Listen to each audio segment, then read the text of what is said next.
Panukalang batas na naglalayong gawing 3 taon na lang ang kolehiyo na ihain na sa Senado.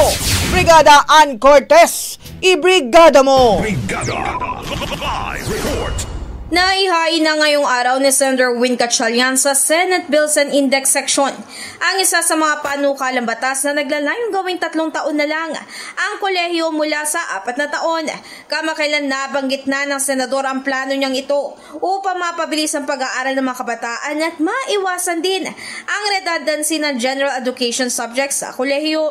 Pero paglilinaw ng senador, maaaring hindi sundin ang 3 taon na kanyang itinakda kung base sa batas ay kailangan ng isang kurso ng mas mahabang oras o para sa licensure.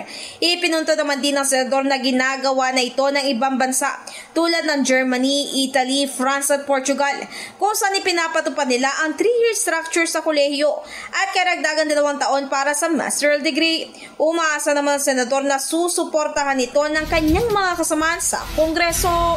In the heart of changing lives, ako si Brigada Ann Cortez ng 105.1 Brigada News FM Manila, the Music News Authority.